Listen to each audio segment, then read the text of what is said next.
Hello, everyone. Thank you for attending today's webinar.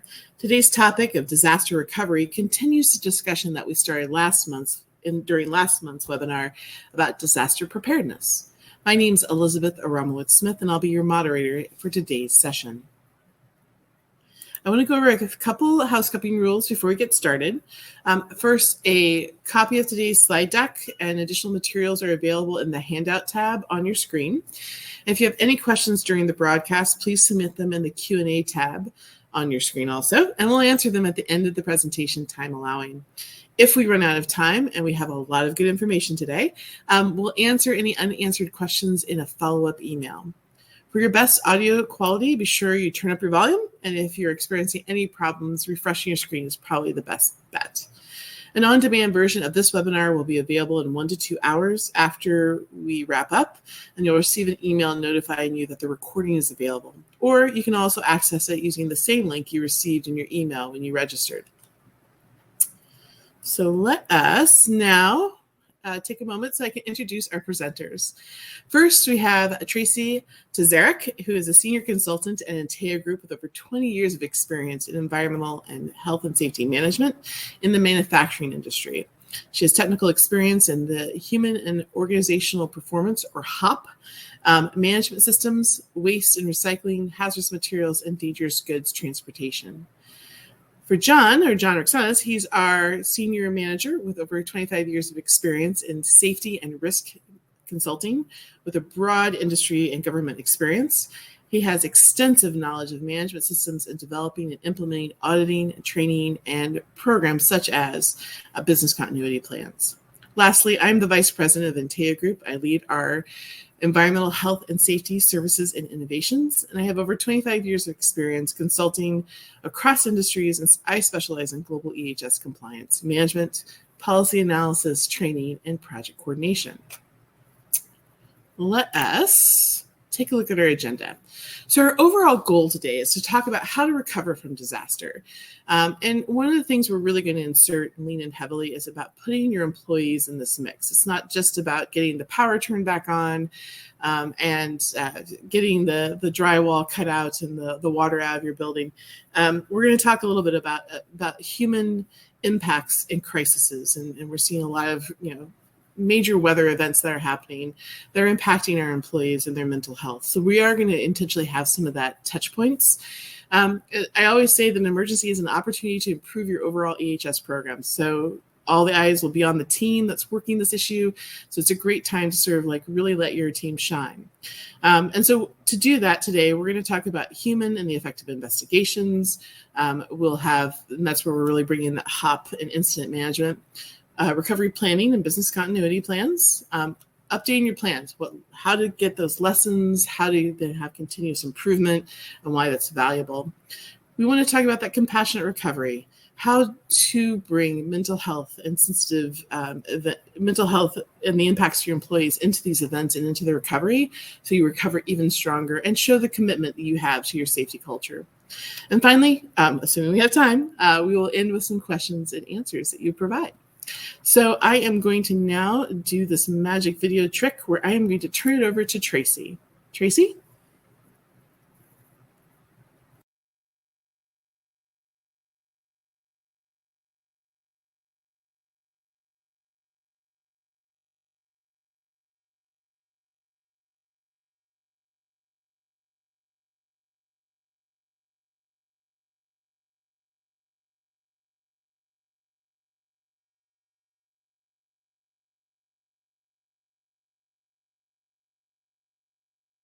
Recovery planning and business continuity.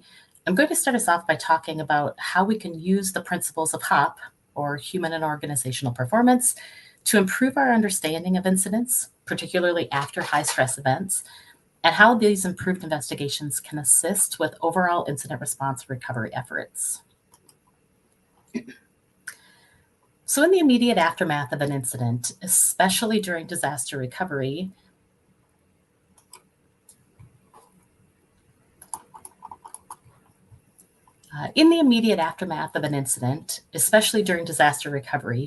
there's a lot of pressure to find quick answers.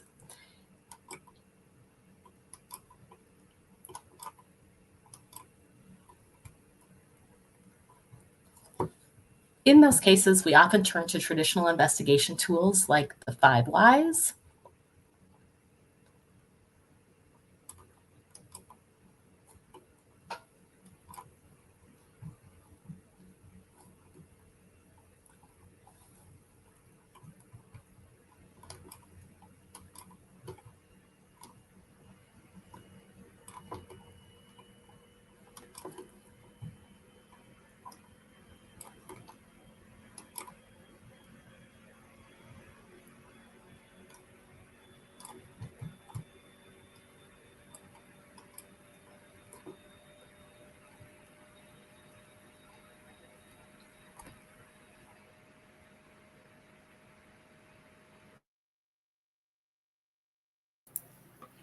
I just want to let you know we're having a moment of technical issues in our sound quality. So just give Tracy 1 second to get that sorted, and we'll have her back on there. So 1 second. And Tracy, if you're here. There you are. Fantastic. Live television. Live, absolutely. My apologies. I was just talking away. So let me know, do I need to start from the beginning or when did I cut out? This is a perfect place to start. Perfect. Thank you so much. So as Elizabeth mentioned, today we're looking at the recovery efforts that occur when a disaster strikes and normal operations collapse. But before we dive into recovery planning and business continuity, I'm going to start us off by talking about how we can use the principles of HOP, or human and organizational performance, to improve our understanding of incidents, particularly after those high stress events occur, and how these improved investigations can assist with overall incident response and recovery efforts. So in the immediate aftermath of an incident, especially during disaster recovery, there's a lot of pressure to find quick answers. And in those cases, we often turn to our traditional investigation tools like the 5 Whys or fishbone diagrams, as they promise fast root cause identification. The problem with these tools is that they tend to oversimplify. So for example, following a hurricane, a utility company experienced a serious safety incident where an employee suffered a fall while restoring service in flooded conditions. At first glance, it looked like a clear-cut case of human error. The result of a 5 Whys exercise led to the initial conclusion that the worker didn't follow their established fall protection procedures. That conclusion led to employee retraining and a write-up for not following procedures. But what was missed during that investigation exercise was everything that led up to the employee's decision, including the context of the situation, the surrounding environment, and the pressure that the employee was facing. So traditional investigation tools look for linear causes in a non-linear world. In the event of a disaster, multiple systems could fail at once: power, communication, logistics. Traditional investigation tools often miss that complexity, and they end up blaming individuals rather than examining their system-wide vulnerabilities. In a disaster, the whole system is under stress, and that's what we need to understand. So that's where HOP, or human and organizational performance, comes in. Now, HOP's not just another investigation tool. It's a new way of looking and a new way of thinking about how work actually happens, how people operate within systems, and how incidents emerge. HOP's based on a few core principles. So the first being that human error is normal.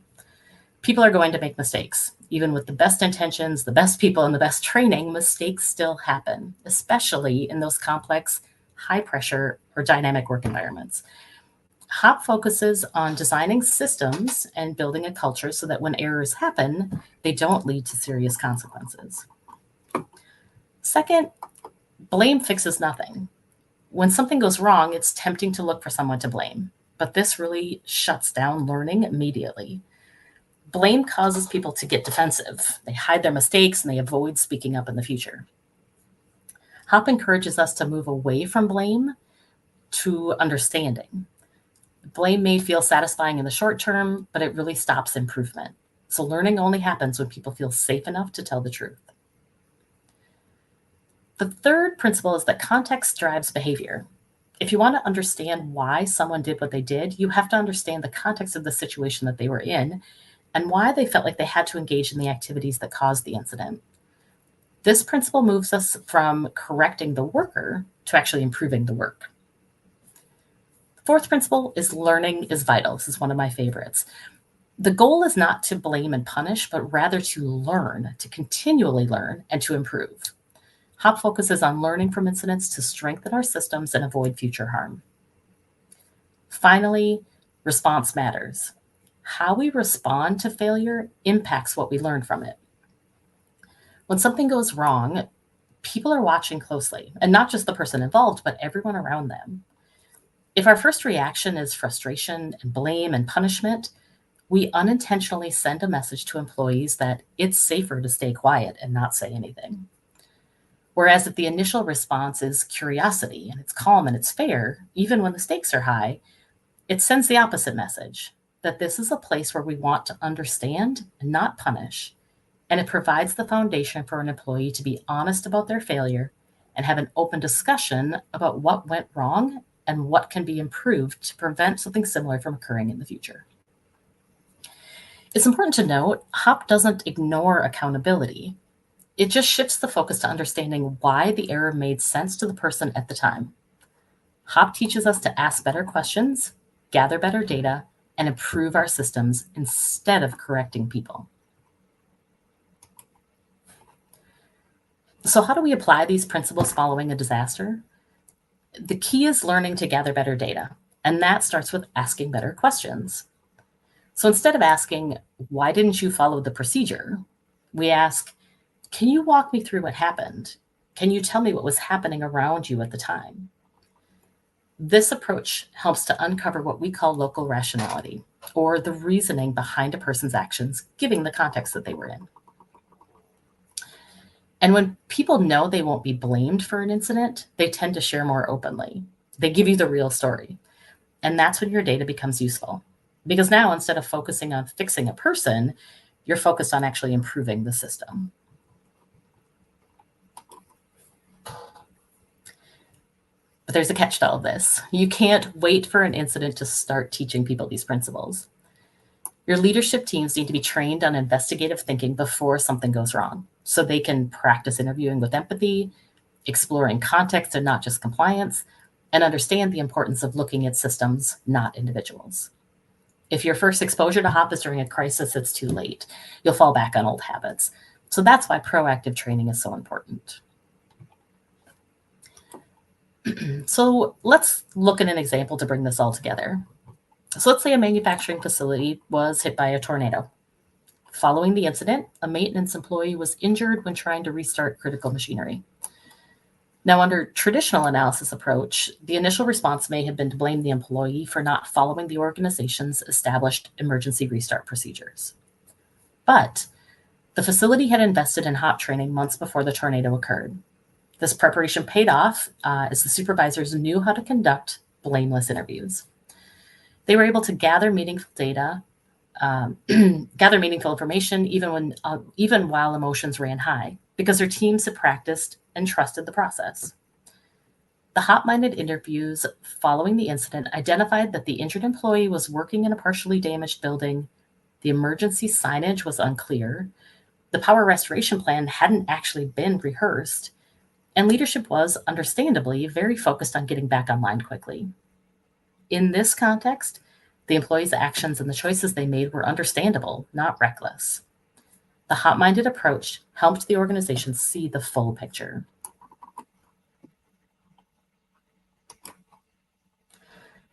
So here's your call to action. Remember that traditional investigation tools tend to stop at the surface and lean toward blame. They often fail in these types of chaotic, complex scenarios. HOP helps us dig deeper by gathering more meaningful data, understanding the full context of the incident, and improving systems overall. So while HOP helps us respond more effectively in the moment by focusing how the work is actually done, supporting those closest to the event, and learning without blame, it also plays a critical role in what comes next. Business continuity and recovery planning are where we apply all of these lessons, build the resiliency into our systems, and ensure that both people and operations can recover and adapt after a disruption. So with that, I'll turn it over to John to talk more about recovery planning and business continuity. Tracy, thank you. So now we've had the event, and what do we do now?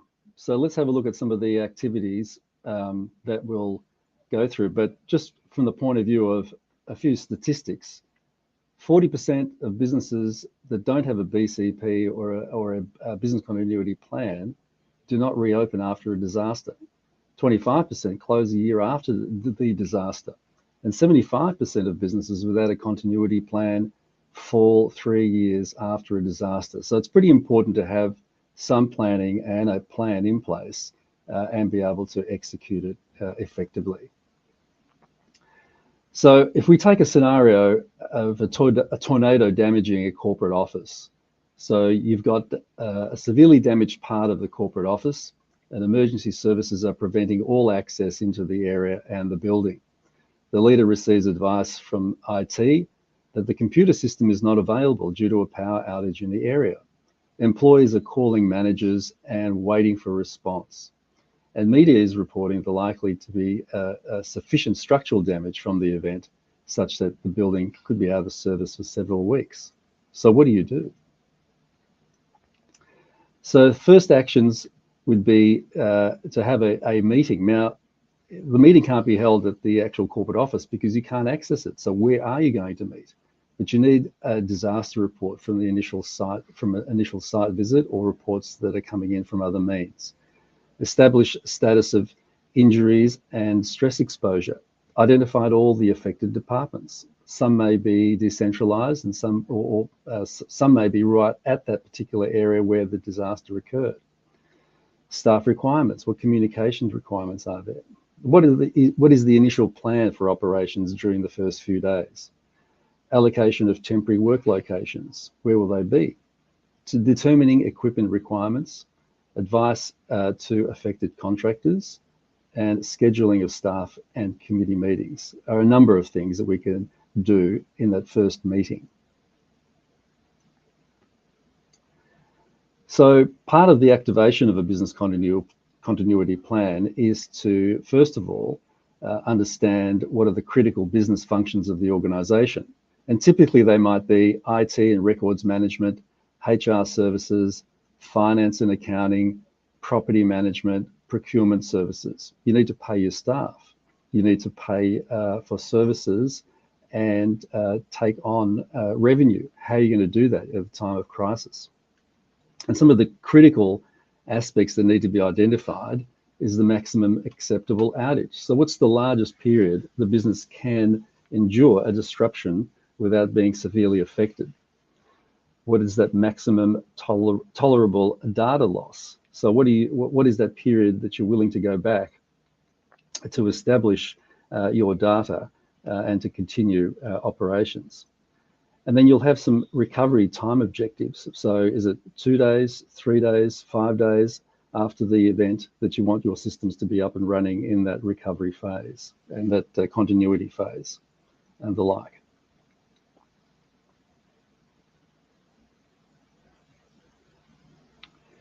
So lessons learned and continuous improvement of updating your plans.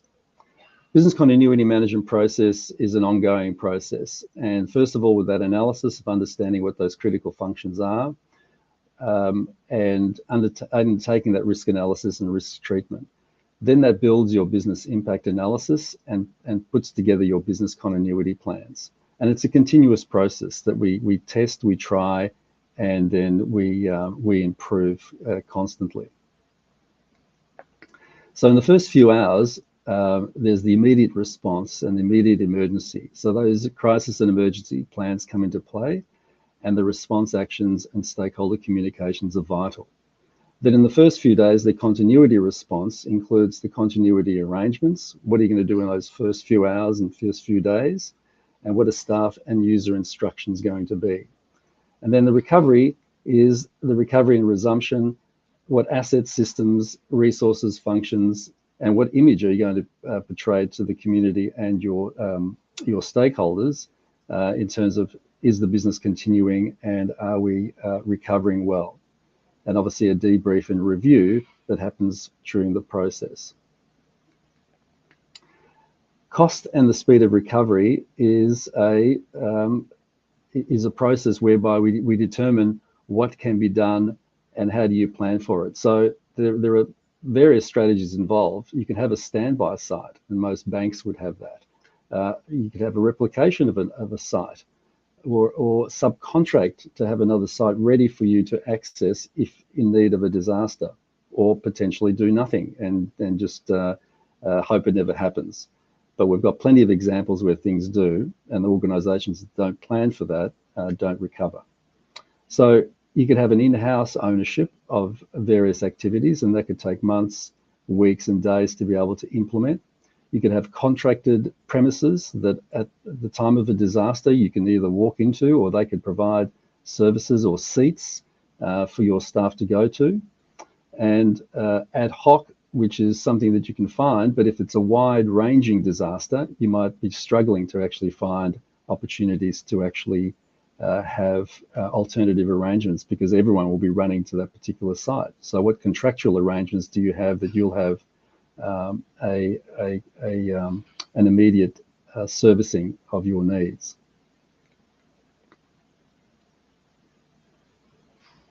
So when we talk about exercises, you can have the best plan in the world, but if you don't exercise it, then you don't actually understand whether it's going to work or not.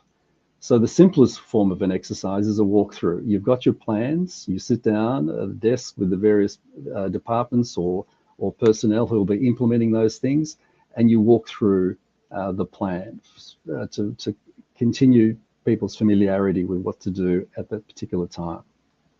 You could then also provide a scenario. So in this case, whether it be a particular storm or an IT outage or other scenarios, and that would then step you through that desktop. Where the more involved one would have a role play, where it's a live event. Of course, it's a scenario play, but you have people calling in.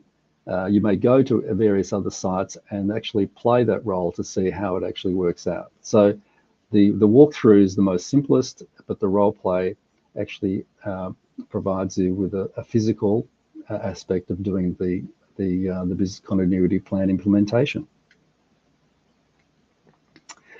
Some reasons why recovery plans fail: over-focus on detail, failure to escalate, activate at the time, miscommunication, poor tools, even use of the tools and people's unfamiliarity with them, and scaling to response to suit, and both leadership and management not having familiarity or giving the right resources to implement the plans.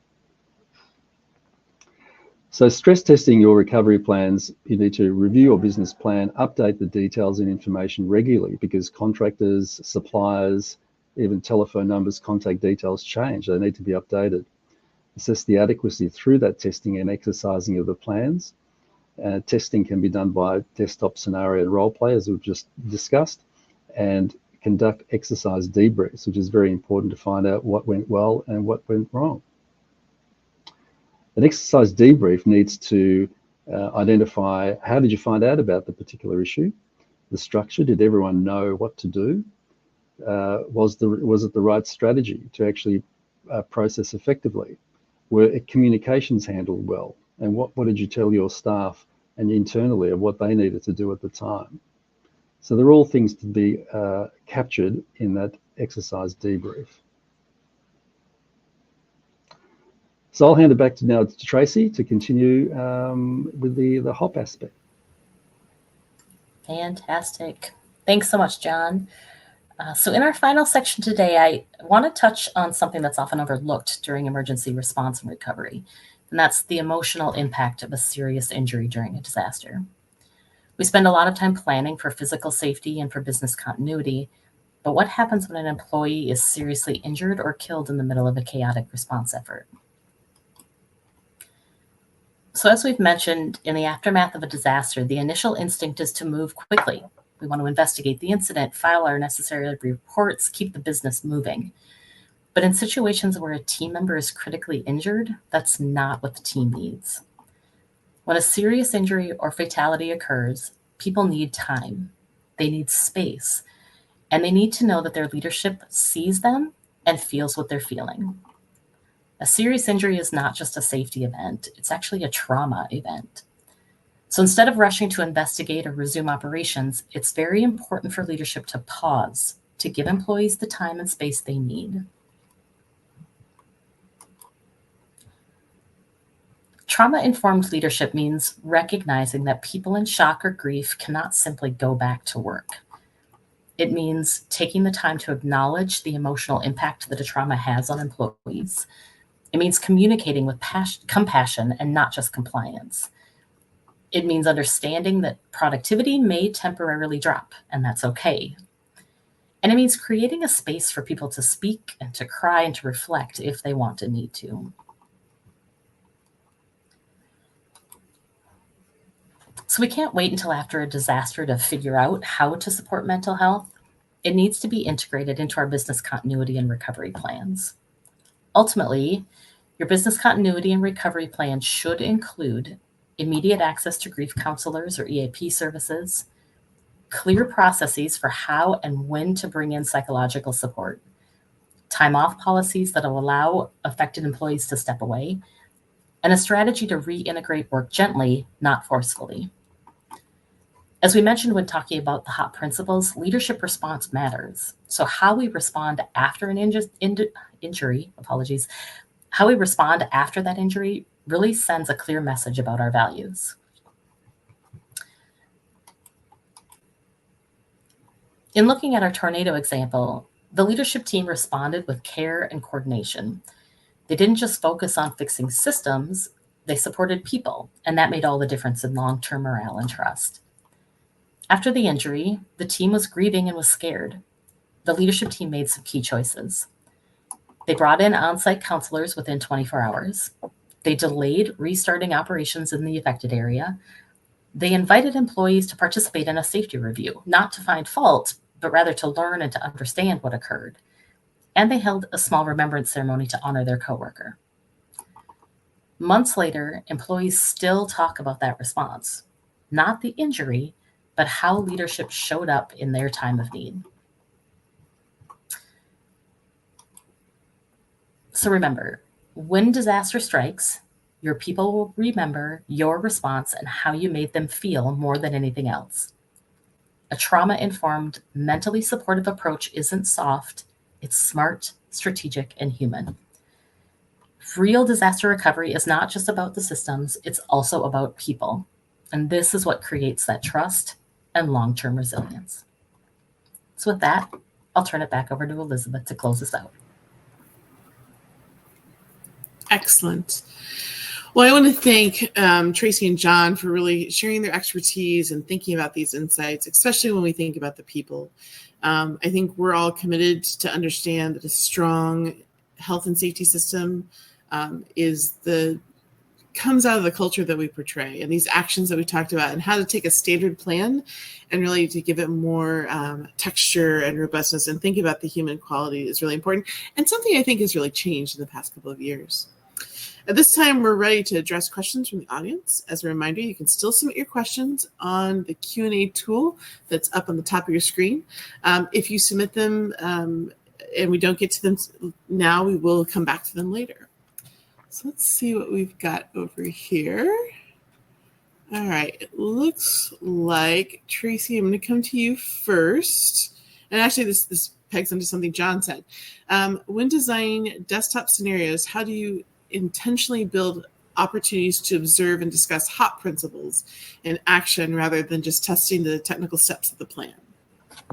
Sure, great question.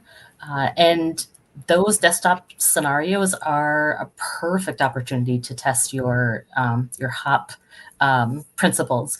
I think a great way to do this is when you're planning those desktop scenarios, actually build in an incident, whether it's like our tornado example, part of the building is missing, or an injury occurs. It's then an opportunity to take time and ask those better questions, those more open-ended questions to start to put that into practice, and really look at those alternative ways to ask questions to get the information that you need. John, before I go to the next question that's asked, did you have anything you wanted to add to that? That's sort of throwing you under the bus, I realize, but.